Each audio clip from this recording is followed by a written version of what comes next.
पीले दांत वाली बहू। रंजना कभी ब्रश नहीं करती थी। उसे कितनी बार उसके माँ बाप ने डांटा, लेकिन उसका कोई असर उस पर होता ही नहीं था, जिस कारण से उसके दांत पीले पीले हो जाते हैं। शादी के बाद। अरे बहू, वैसे तो तुझ में कोई कमी नहीं है, पर तेरे दांत इतने पीले कैसे हैं बेटा? कैसे मतलब? कोई सर्जरी थोड़ी ना कराई है। वो तो क्या नाम, मैं ब्रश नहीं करती थी तो पीले हो गए। अब क्या करूं? आप कहें तो लाल करवा लूं या फिर काले? यार ये क्या है, क्यों माँ से लड़ रही हो? लड़ रही हूँ?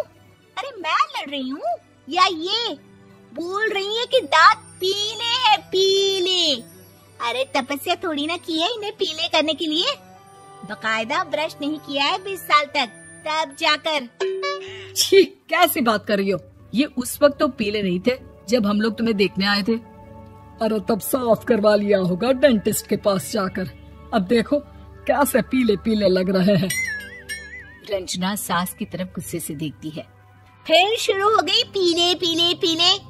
अरे पीले तो तब भी थे जब मेरे हाथ का रसगुल्ला उड़ा उड़ा कर खा रही थी और बोल रही थी, लड़की नहीं गुणों का खजाना दे रहे भाई साहब आप। खैर, अब वो लोग करते भी तो क्या करते, पीले दांत वाली बहू पल्ले पड़ी थी तो झेलना तो था ही। एक दिन कीर्तन में रंजना गाना गा रही थी। अरे कमला बहन, माँ का द्वार है, यहाँ तो सब शुद्ध होकर आते हैं, फिर अपनी बहू को ब्रश भी नहीं करवाती तुम। दूर से पीले पीले दांत भक्ति में बाधा उत्पन्न कर रहे हैं। अरे कोई 2 साल के बच्चे थोड़ी ना लेकर आई हूँ मैं बहू बनाकर। अच्छी खासी लड़की है, अरे कैसे करवाऊं ब्रश? ये तो उसे खुद करना चाहिए ना। अब माँ बाप तो इसके जैसे तैसे निपटा दिए, ये नहीं सोचा कि सास कैसे संभालेगी। सास बहू को लेकर घर आ जाती है, लेकिन सोच लेती है कि अब इसे लेकर कहीं नहीं जाएगी। अगले रोज बहू कहती है, अरे क्या हो गया, मंदिर नहीं जाना क्या? कीर्तन का वक्त हो रहा है। मेरी मधुर वाणी से कान्हा जी जागते हैं और सोते हैं। आप तो जानती है ना उनकी भक्ति में कितना मन लगता है मेरा। वो क्या है ना, तबीयत ठीक नहीं लग रही है मेरी, आराम करूंगी मैं। तबीयत ठीक नहीं लग रही? अभी तो मिथुन के गाने पर नाच रही थी आप, और अब बोल रही है कि तबीयत ठीक नहीं लग रही। अरे भक्ति में मन लगा लो सासू माँ, ऊपर जाना है, क्या मुंह दिखाओगी आप? हाँ? सास को बहू की बात पर गुस्सा आ जाता है। मैं क्या मुंह दिखाऊंगी, इसकी चिंता तो ना कर, समझी? अपने मुंह की चिंता कर, जो ये पीले पीले दांत लेकर हर जगह पहुंच जाती है। पता है लोग कितना मजाक बनाते हैं। ना जी ना, मैं नहीं जाना कहीं तेरे साथ। तो ये बात है, कोई ना, मत जाओ, मैं अपने कमरे में ही बैठकर भक्ति कर लूंगी। ऊपर वाला दांत थोड़ी ना देखता है, मन देखता है, भावना देखता है। और अरे बस बस, तू सब कुछ दिखा, बस ये सफेद चमकदार दांत ना दिखाना किसी को, है? जा यहाँ से। बहू को सास की बात का कोई फर्क नहीं पड़ता, वो तो जैसी थी वैसी ही रह जाती है। सुबह नहाकर किचन में खाना बनाना, फिर खाना खाना, कीर्तन भजन करना और सो जाना। एक दिन, माँ जी मैं सहेली के घर जा रही हूँ, शाम को लेट आऊंगी।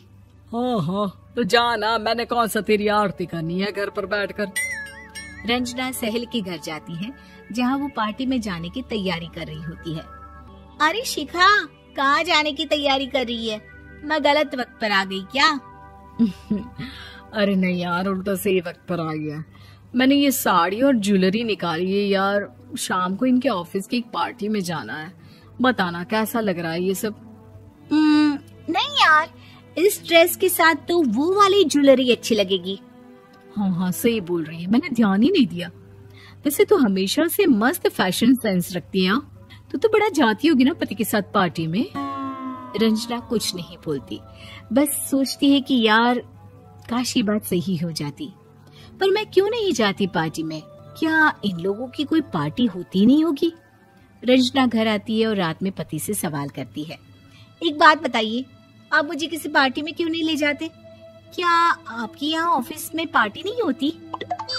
पति बेचारा क्या कहता कि दांत पीले हैं तुम्हारे इसलिए। अरे कोई पार्टी होती नहीं हम लोगों के ऑफिस में, तो कहाँ से लेकर जाऊं? और मार्केट, मॉल, कहीं वीकेंड घूमना, कहीं तो। अरे यार सारे हफ्ते में एक छुट्टी मिलती है, तो सोचता हूँ कि आराम ही कर लूं। क्यों? रंजना मन मार के रह जाती है। पहले कभी सास के साथ मंदिर जाया करती थी, लेकिन वो भी सास ने ले जाना बंद कर दिया। घर बैठी बैठी रंजना बोर हो जाती है। तभी उसे आइडिया आता है और वो मायके जाने का सोचती है। सासू माँ, 2 दिनों के लिए मम्मी के घर जा रही हूँ। अच्छा ठीक है, आराम से जा। और हाँ, माँ से कुछ अच्छी आदत सीख कर आना कि कैसे शरीर के हर भाग की तरह दांतों की सफाई भी जरूरी होती है, समझी? शुरू हो गई ना आप। वो लोग आपकी तरह नहीं है कि छोटी छोटी बात का बतंगड़ बना दे। उन लोगों के लिए मैं मायने रखती हूँ, ना कि मेरे पीले पीले दांत।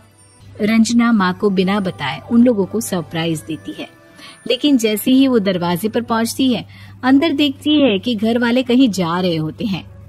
अब माँ, काश रंजना दीदी के दांतों वाली प्रॉब्लम नहीं होती, तो वो भी हम लोगों के साथ चलती ना बुआ जी की बेटी की शादी में।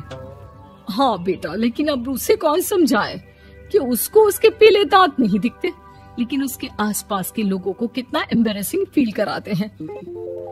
मुझे तो कितनी बार उसके स्कूल की टीचर ने शिकायत की कि उसके साथ कोई लड़की बैठना भी नहीं चाहती, और ना ही कॉलेज में कोई उससे बात करना चाहता था। लेकिन पता नहीं क्यों उसे ये बात समझ में ही नहीं आती। कोई कमी नहीं है उस लड़की में, बस यही कि दांत पीले हैं। वो तो भला हो जीजा जी और उनकी माँ का, जो दीदी को जैसी है वैसे ही रखा हुआ है। रंजना को अपने घर वालों की बात सुनकर बहुत दुख होता है। वो सोचती है कि वो क्या करे, लेकिन फिर वो सीधा डेंटिस्ट के पास जाती है, अपने दांत चमकाती है और कसम खाती है कि वो रोज ब्रश करेगी। अरे क्या हो गया? तुम तो 2 दिनों के लिए गई थी ना, पर कोई ना, अच्छा है, चलो आ गई तो। रंजना सास के सामने आकर खड़ी हो जाती है और पूरी स्माइल करती है, उसके चमकदार दांतों को दिखाती हुई। हाँ? चले मंदिर। माँ, मुझे माफ कर दीजिए, मैंने आप लोगों को बहुत एम्बैरेसिंग फील करवाया। मैं आज से रोज ब्रश करूंगी।